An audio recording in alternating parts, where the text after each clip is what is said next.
ఈ రోజంతా ఎవ్వరూ ఇంట్లో ఉండకండి. దొంగలున్నారు. వాళ్ళని తరమడానికి యజ్ఞం చెయ్యాలి. వెళ్ళండి. భూతప్రేత వినాశాయ శ్రీజ్వాలా నరసింహాయ నమః. శ్రీలక్ష్మీ నరసింహాయ నమః. శ్రీయోగా నరసింహాయ నమః. శ్రీగండభేరుండ నరసింహాయ నమః. శ్రీ ఉగ్ర నరసింహాయ నమః. భూతప్రేత వినాశాయ శ్రీజ్వాలా నరసింహాయ నమః. శ్రీలక్ష్మీ నరసింహాయ నమః. శ్రీయోగా నరసింహాయ నమః. శ్రీ ఉగ్ర నరసింహాయ నమః.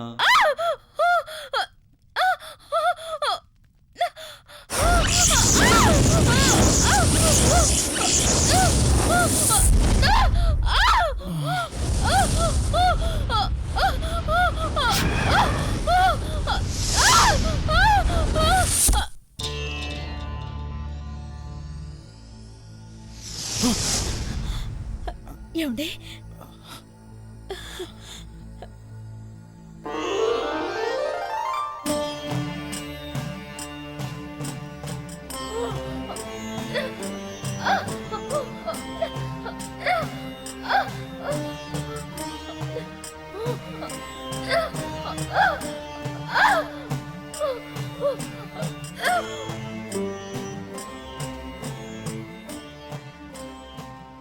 దీన్ని తీసుకువెళ్ళి ఊరి చివర గౌతమీ ఒడ్డున ఏటిగట్టుకి దిగువ ఓంకారం గీసిన బండ దానిమీద పెట్టండి.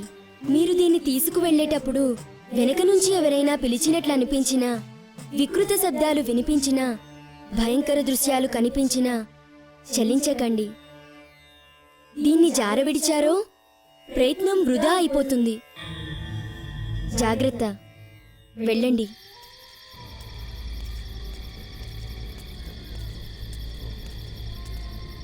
ఓ మియా, ఒక్కసారి తిరిగి చూడు. ఇక్కడ ఎన్ని బట్టలో. ఒకసారి తిరిగి చూడు. అరుస్తుంటే వెళ్ళిపోతావే.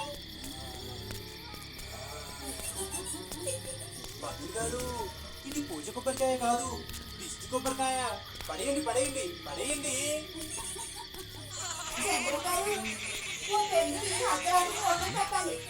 ఒకసారి వెనకొస్తారా?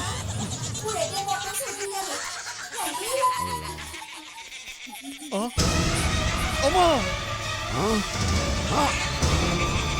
అమ్మా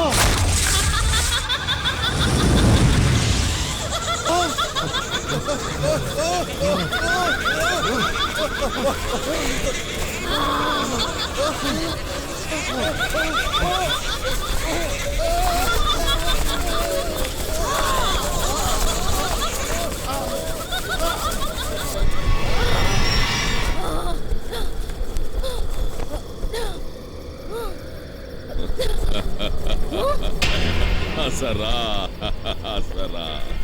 చూసావా, నేను గనుక ఆదుకోకపోతే నువ్వు భూస్థాపితమైపోయేదానివి. నేనే ఆ చెట్టు మీద తంత్రం చేసి నిన్ను రక్షించా. ఎందుకు? తెలిసిందేగా, నీ ఆత్మశక్తి నాలో కలవాలి. అందుకు నీ ప్రియుడితో నువ్వు కలవడానికి ఒకే అవకాశం ఉంది.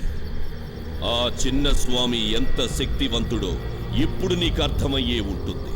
వాడా ఇంట్లో ఉండగా నీ ఆటలు సాగవు.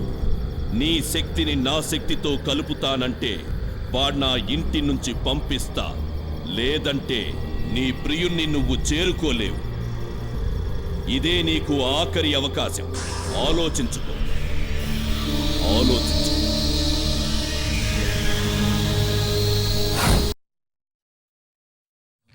అరోరా, మన భూతాలతో చిరస్వామి ఈ యజ్ఞాసనానికి పెట్టిన క్షుద్ర ముహూర్తాలు దగ్గర పడ్డాయి.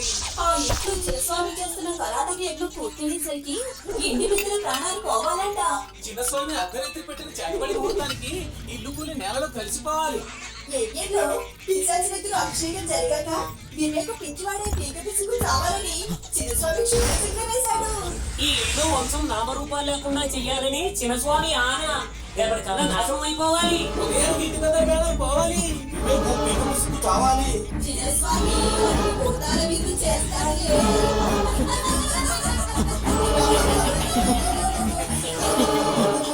వికృతం 1000 తలలతో విజృంభిస్తుంది.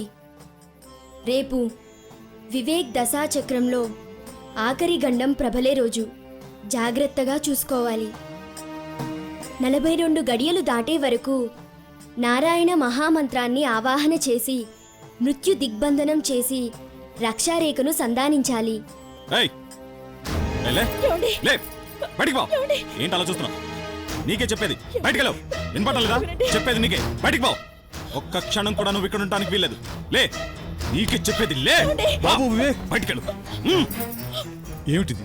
దైవాంశం మీద ఈ దౌర్జన్యం అపచారం బాబు. ఈ ఆపద కాలంలో దేవుడితో విరోధం ఏంటి భయ్యా? వీడు దేవుడు కాదు, మంత్రగాడు. వీడి వల్లే ఈ ఇంట్లో ఇంత అశాంతి రేగింది. ఏయ్, వీడి మాయలు నీ చాదస్తం కలిసి నాకు నాకు మనశ్శాంతి లేకుండా చేశాయి. ఏయ్, ఇంకొక క్షణం కూడా ఇక్కడ ఉండడానికి వీల్లేదు. వెళ్ళు, వెళ్ళు. ఇది నువ్వు చేస్తున్న పాపం కాదు, నీకేదో శాపం. ఏదో వికృత శక్తి నీతో ఈ పలుకులు పలికిస్తోంది. చూడండి, వారినెవ్వరూ వారించకండి. ఇది వారిల్లు.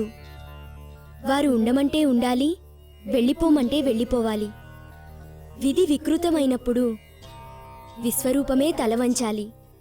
పదండి. చూడండి, మళ్ళీ మీరెవరైనా తిరిగి ఇంట్లో అడుగు పెడితే ఆ క్షణమే దీన్ని ఇంట్లోంచి పంపించేస్తాను. దీని మొహం కూడా చూడండి. వెళ్ళండి. Get out!